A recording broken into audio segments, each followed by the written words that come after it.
दुनिया चाहे मंदी के डर से कांप रही हो, लेकिन हिंदुस्तान का दिल तो सिर्फ गोल्ड के लिए धड़क रहा है। सरकार टैक्स बढ़ाती रही, पाबंदियां लगाती रही, लेकिन भारतीयों का गोल्ड लव कम होने का नाम नहीं ले रहा। ताजा सरकारी डेटा आ चुका है। आंकड़ा ऐसा है कि आपके होश उड़ जाएंगे। बीते मई महीने में भारत ने एक या दो नहीं बल्कि पूरे 34% ज्यादा सोने की खरीदारी की है। जी हाँ, सिर्फ एक महीने में देश के अंदर 3.41 अरब डॉलर यानी कि अरबों रुपए का गोल्ड विदेशों से इंपोर्ट किया गया। आज इसी येलो मेटल के धाकड़ आंकड़ों का पूरा पोस्टमार्टम करेंगे, तो इस वीडियो के एंड तक आप हमारे साथ बने रहें। नमस्कार, मैं हूं आपके साथ संध्या बिष्ट और आप देख रहे हैं द इकोनॉमिक टाइम्स इन। दोस्तों, भारत में मई महीने के दौरान सोने का जो आयात है वो सालाना आधार पर 34% बढ़कर 3.41 अरब डॉलर पहुंच गया।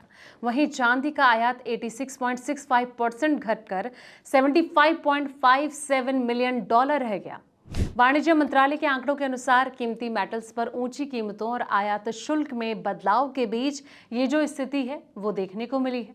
सरकार ने 13 मई से सोने और चांदी समेत कीमती मेटल्स पर आयात शुल्क 6% से बढ़ाकर 15% कर दिया था। मई में सोने के आयात में बढ़ोतरी का असर भारत के व्यापार घाटे पर भी पड़ा, जो कि बढ़कर 28.21 अरब डॉलर हो गया। अब गोल्ड इंपोर्ट में बढ़ोतरी जो तेजी से हुई, इसके पीछे का कारण क्या है? वाणिज्य मंत्रालय के आंकड़े के अनुसार मई में भारत का सोना आयात 34% बढ़कर 3.41 अरब डॉलर हो गया। कीमती मेटल की ऊंची कीमतों के बीच ये जो तेजी है वो दर्ज की गई। अब सिल्वर इंपोर्ट में भी भारी गिरावट आई है। मई में चांदी का जो आयात है 86.65% घटकर 75.57 मिलियन डॉलर रह गया। मई 2025 में ये 566.22 मिलियन डॉलर था।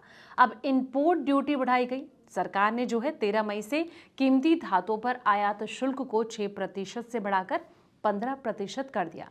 ये जो शुल्क है गोल्ड और सिल्वर दोनों पर लागू किया गया। दोस्तों, अब ट्रेड डेफिसिट भी बढ़ा है। मई में सोने के आयात में बढ़ोतरी से भारत का जो व्यापार घाटा बढ़कर 28.21 अरब डॉलर हो गया।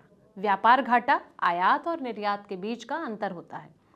गोल्ड और सिल्वर की जो कीमत है दोस्तों, राष्ट्रीय राजधानी में गोल्ड की जो कीमत है सभी करों यानी कि टैक्स सहित करीब 1,60,000 के आसपास 10 ग्राम के आसपास ही बनी हुई है और चांदी की कीमत 2,60,000 के आसपास नजर आ रही है।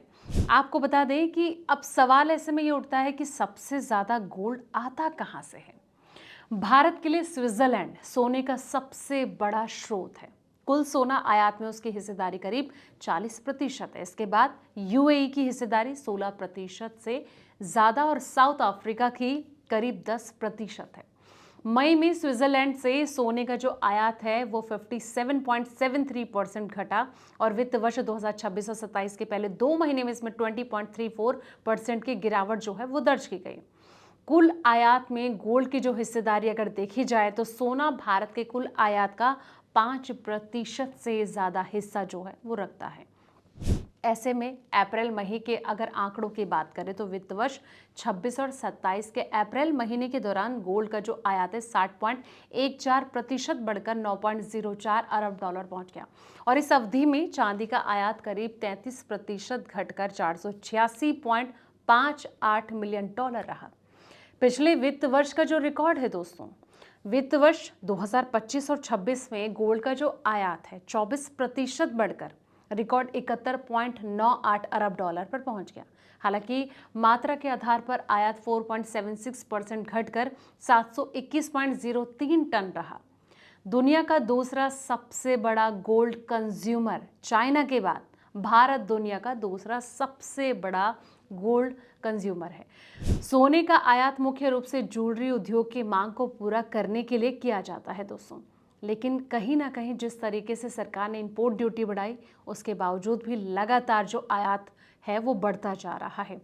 उससे ये कहना होगा कि जिस तरीके से एक साल को लेकर पीएम मोदी ने एक बड़ा संदेश दिया था, उसके बावजूद भी कहीं ना कहीं सोने के प्रति जो प्यार है देश का वो लगातार बरकरार है। इसको आप कैसे देखते हैं कमेंट सेक्शन में अपनी राय ज़रूर दें और साथ ही इस रिपोर्ट को लाइक शेयर ज़रूर करें दोस्तों। तब तक के लिए आप देखते रहें द इकोनॉमिक टाइम्स इन।